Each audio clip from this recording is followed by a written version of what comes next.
Good evening student. आज मैं आप लोगों के लिए क्लास 10th चैप्टर 1 रासायनिक प्रक्रिया और समीकरण, ये हिंदी मीडियम वाले स्टूडेंट के लिए मैं वीडियोस बना रही हूँ क्योंकि बेसिकली बहुत सारे बच्चे हिंदी मीडियम में भी पढ़ते हैं तो उनके लिए वीडियोस डाल रहे हैं। ओके, हमारे आसपास के अधिकांश पदार्थ विभिन्न परिवर्तनों से गुजरते हैं।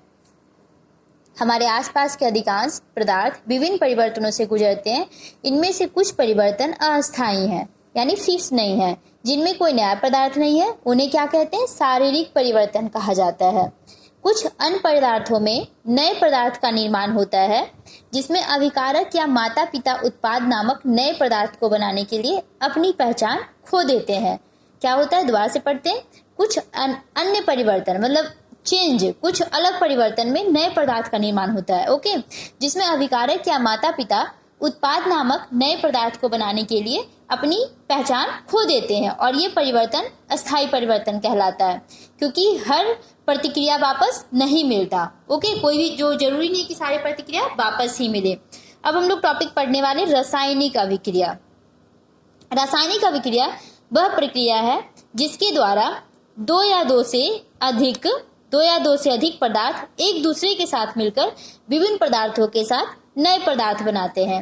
रासायनिक अभिक्रिया क्या है? वह प्रक्रिया है जिसके द्वारा दो या दो से अधिक पदार्थ एक दूसरे के साथ मिलकर विभिन्न पदार्थों के साथ नए पदार्थ बनाते हैं।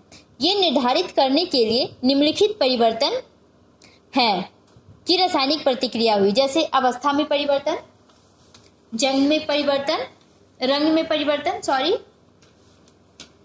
उसके अलावा गैस का विकास। ओके, उसके अलावा आपका गैस का विकास है, तापमान में परिवर्तन। ओके, तो ये आपका हो गया कंप्लीट। अब हम लोग पढ़ने वाले हैं रासायनिक समीकरण। रासायनिक समीकरण प्रतीकात्मक प्रतिनिधित्व है, प्रतीकों और फॉर्मूलों के रूप में एक रासायनिक प्रतिक्रिया जिसमें प्रतिक्रियावादी संस्थाओं को बाईं ओर और उत्पाद संस्थाओं को दाईं ओर दिया जाता है। जैसे मैग्नीशियम प्लस ऑक्सीजन क्या हो जाएगा? Magnesium oxide. Magnesium plus oxygen जो है ना आपका, इसे बोलते हैं रिएक्टेंट। इसे क्या बोलते हैं? इन दोनों पार्ट को, मैग्नीशियम प्लस ऑक्सीजन को रिएक्टेंट बोलते हैं, और मैग्नीशियम ऑक्साइड को क्या बोलते हैं? उत्पाद। इसको क्या बोलते हैं? उत्पाद। ओके, और इसे क्या बोलते हैं? रिएक्टेंट। ओके, ये चीज आप लोग को क्लियर होना चाहिए। ठीक है, ये भी आप लोगों को क्लियर हो गया टॉपिक। अब हम लोग सब इसका नेक्स्ट टॉपिक पढ़ते हैं। नेक्स्ट टॉपिक है संतुलित रासायनिक समीकरण। संतुलित रासायनिक समीकरण। ओके, क्या है? संतुलित रासायनिक समीकरण। रासायनिक समीकरण जो रासायनिक प्रतिक्रिया दिखता है उसे संतुलित करने की आवश्यकता है। एक संतुलित रासायनिक समीकरण तब होता है जब अभिकारकों पक्ष में शामिल परमाणुओं की संख्या उत्पाद पक्ष में परमाणुओं की संख्या की बराबर होती है। जैसे देखिए, इधर जो है ना आपका, ये जो रिएक्टेंट है और ये आपका प्रोडक्ट है, तो जो रिएक्टेंट है प्रोडक्ट का, दोनों का सेम होना चाहिए, दोनों की परमाणुओं की संख्या सेम होनी चाहिए। ओके, जैसे देखिए यहाँ पे Zn है तो यहाँ पे भी Zn है, यहाँ पे S की पावर 4 है तो यहाँ पे भी S की पावर 4 है, यहाँ O की पावर 4 है तो यहाँ पे भी O की पावर 4 है, यहाँ H की पावर 2 है तो यहाँ पे भी H की पावर 2 है। ओके, तो संतुलित का मतलब बैलेंस करना, दोनों तरफ की चीजों को बैलेंस करना। इसको ही आप चेक कर लो, 3Fe की पावर वैल्यू कितना है? 3 है ना। देखो यहाँ पे भी Fe की पावर 3 है, यहाँ पे H2 है, यहाँ पे भी H2 है, 4 भी है, 4 भी है, सेम है। O यहाँ पे कितना है? 4 है ना, तो देखो यहाँ पे आगे 4 लगा है ना, यानी O4। तो बैलेंस इट मींस, तो इसी को कहते हैं संतुलित रासायनिक अभिक्रिया की दोनों की वैल्यू सेम होना चाहिए। नेक्स्ट है रासायनिक प्रतिक्रिया के प्रकार। संयोजन प्रतिक्रिया, ऐसी प्रतिक्रिया जिनमें दो या दो से अधिक अभिकारकों से एक एकल उत्पाद बनता है, संयोजन प्रतिक्रिया के रूप में जाना जाता है। CaO प्लस H2O, तो CaOH का होल ट्वाइस। कैल्शियम ऑक्साइड पानी के साथ सख्ती से प्रतिक्रिया करता है। कैल्शियम ऑक्साइड पानी के साथ क्या करता है? सख्ती से प्रतिक्रिया करता है, और ताकि गर्मी की एक बड़ी मात्रा को छोड़ जाने वाले चूने कैल्शियम हाइड्रोक्साइड का उत्पादन किया जा सके, ताकि चूने का निर्माण किया जा सके। ओके, इस बाद हम लोग नेक्स्ट टॉपिक पढ़ेंगे। सफेद धुलाई की दीवारों के लिए अभिक्रिया द्वारा उत्पन्न धुले हुए चूने का एक घोल प्रयोग किया जाता है। ओके, कैल्शियम हाइड्रोक्साइड हवा में कार्बन डाइऑक्साइड के साथ दीवारों पर कैल्शियम कार्बोनेट की एक पतली परत बनाने के लिए धीरे धीरे प्रतिक्रिया करता है। सफेद धुलाई के 2 से 3 दिनों बाद कैल्शियम कार्बोनेट बनता है और दीवारों को चमकदार खत्म करता है। यह ध्यान रखना दिलचस्प है कि संगमरमर के लिए रासायनिक सूत्र क्या है। संगमरमर का क्या होता है रासायनिक सूत्र, चूना का CaCO3। ओके, अब आप देखो CaOH का होल ट्वाइस, एक्वस जो होता है जो पानी में घुल जाए, CO2 gas, CaCO3 solid plus H2O iodine. ठीक है, तो इसको क्या बोलते हैं, CaCO3 को क्या बोलते हैं, स्केल्ड चूना या कैल्शियम कार्बोनेट। CaCO3 पेपर में बहुत बार पूछा जाता है, कैल्शियम कार्बोनेट। कोयले का जलना C+O2 CO2, पानी का गठन H2+O2 H2O। ठीक है, प्राकृतिक गैस का जलना, मीथेन का फॉर्मूला क्या होता है CH4, तो CH4+O2। ओके,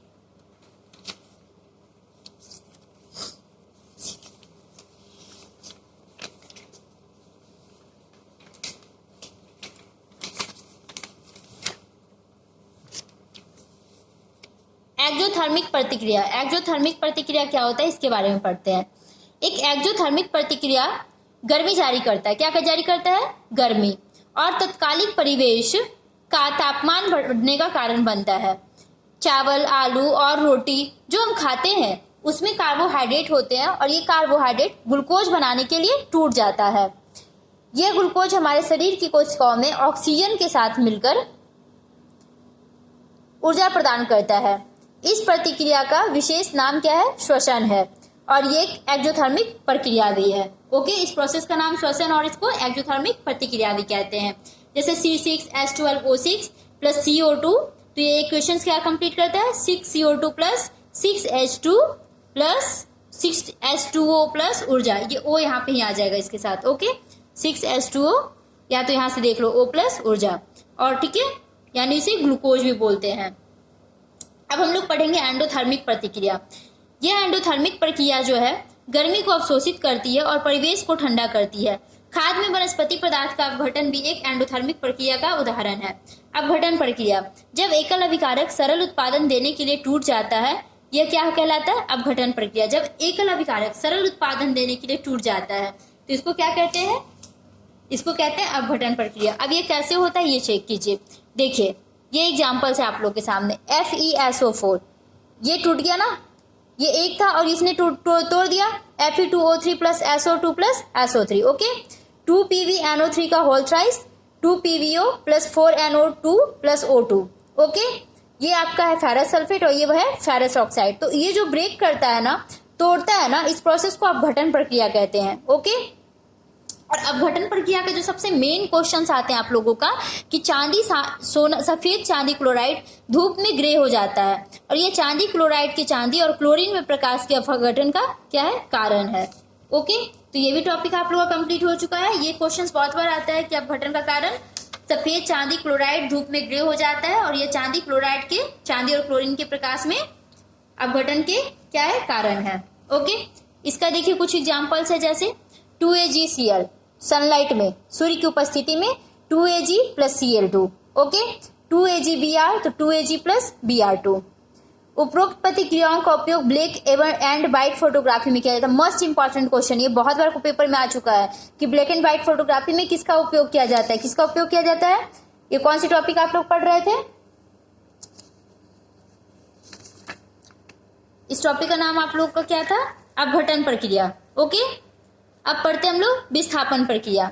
विस्थापन प्रक्रिया एक रासायनिक प्रतिक्रिया है जिसमें एक अधिक प्रतिक्रियाशील तत्व अपने यौगिक से कम प्रतिक्रियाशील तत्व को विस्थापित करता है। दोनों धातु और गैर धातुओं विस्थापन प्रक्रियाओं में भाग लेते हैं। तांबे सल्फेट समाधान के साथ लोहे के नाखूनों की प्रतिक्रिया है।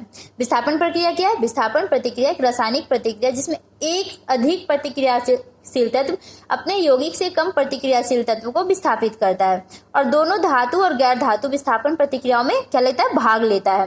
तांबे सल्फेट समाधान के साथ लोहे की नाखून की प्रतिक्रिया है।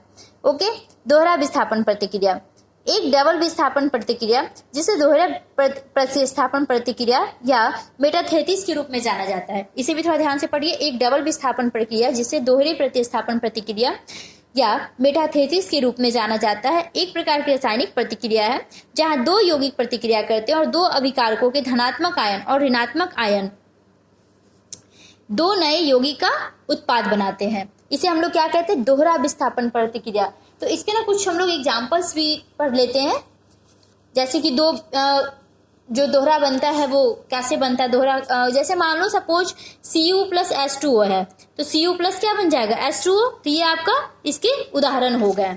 ओके, चलिए फिर अब हम लोग नेक्स्ट टॉपिक पढ़ते हैं। नेक्स्ट टॉपिक है रिडॉक्स प्रतिक्रिया। रिडॉक्स प्रतिक्रिया को क्या होता है, एक ऑक्सीकरण प्रतिक्रिया एक प्रकार की रासायनिक प्रतिक्रिया, एक प्रकार की क्या है, रासायनिक प्रतिक्रिया है। ओके, दिख रहा है ना आप लोगों को, जिसमें दो प्रजातियों के बीच इलेक्ट्रॉन का स्थानांतरण शामिल है। ऑक्सीकरण कमी प्रतिक्रिया किसी भी रासायनिक प्रतिक्रिया है जिसमें एक अणु परमाणु या आयन की ऑक्सीकरण संख्या एक इलेक्ट्रॉन प्राप्त करने या खोने से बदल जाती है। ठीक है, दोबारा से पढ़ते हैं। एक ऑक्सीकरण कमी रेडॉक्स प्रतिक्रिया एक प्रकार की रासायनिक प्रतिक्रिया है जिसमें दो प्रजातियों के बीच इलेक्ट्रॉन का स्थानांतरण शामिल है। ऑक्सीकरण कम प्रतिक्रिया किसी भी रासायनिक प्रतिक्रिया है, एक अणु परमाणु या आयन की ऑक्सीकरण एक इलेक्ट्रॉन प्राप्त करने या खोने से बदल जाता है।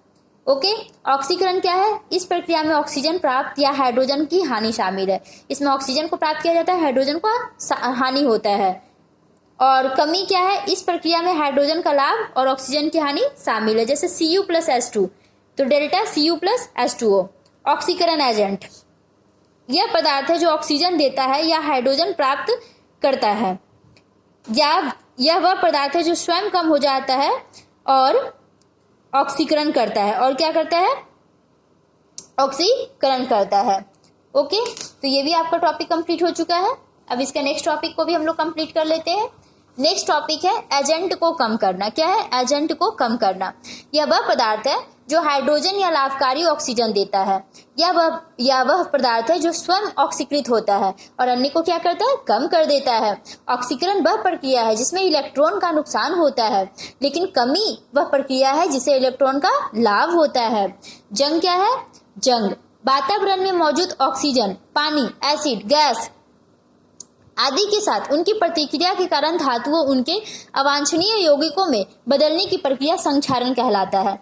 जैसे जंग लगना, आयरन जब ऑक्सीजन और नमी के साथ प्रतिक्रिया करता है तो जंग नामक लाल पदार्थ बनता है। आप लोग घर में देखे भी होंगे कि लोहे की चीज को अगर बाहर छोड़ दिया जाए तो वो क्या करता है, ऑक्सीजन और नमी के साथ प्रतिक्रिया करके क्या करता है, जंग लग जाता है ऊपर ऊपर रेड रेड कलर में। ओके, अब आप लोग का एक लास्ट टॉपिक बस बच गया है, बासी होना। बासी होना क्या है, इस बारे में पढ़ लीजिए, फिर आपका पूरा 1 चैप्टर कंप्लीट हो जाएगा। ओके, चलिए स्टार्ट करते हैं। बासी होना, वसा और तेल वाले खाद्य पदार्थों का स्वाद और गंध। ओके, और गंध, ठीक है, गंध तब बदल जाता है जब उन्हें लंबे समय तक हवा के संपर्क में छोड़ दिया जाता है। इसे रैनक्यूरिटी कहा जाता है। इसे क्या कहते हैं, रैनक्यूरिटी कहते हैं। और यह खाद्य सामग्री में मौजूद वसा और तेल के ऑक्सीकरण के कारण होता है। खाद्य पदार्थ में एंटीऑक्साइड जोड़कर एयर टाइट कंटेनर में भोजन को स्टोर करके नाइट्रोजन के साथ हवा को बाहर निकालकर विभिन्न तरीकों का उपयोग करके इसे रोका जा सकता है। ओके, तो बासी होना क्या है, वसा और तेल वाले खाद्य पदार्थों का स्वाद और गंध, ठीक है, गंध तब बदल जाता है जब उन्हें लंबे समय तक हवा के संपर्क में छोड़ दिया जाता है। इसे क्या बोलते हैं, इस प्रोसेस को रैनक्यूरिटी। क्या कहते हैं, रैनक्यूरिटी। और यह खाद्य सामग्री में मौजूद वसा और तेल के ऑक्सीकरण के कारण होता है। खाद्य पदार्थों में एंटीऑक्साइड जोड़कर एयर टाइट कंटेनर में भोजन को स्टोर करके नाइट्रोजन के साथ हवा को बाहर निकालकर विभिन्न तरीकों का उपयोग करके इसे रोका जा सकता है। ओके, बाय बच्चों, मिलते हैं नेक्स्ट वीडियो में।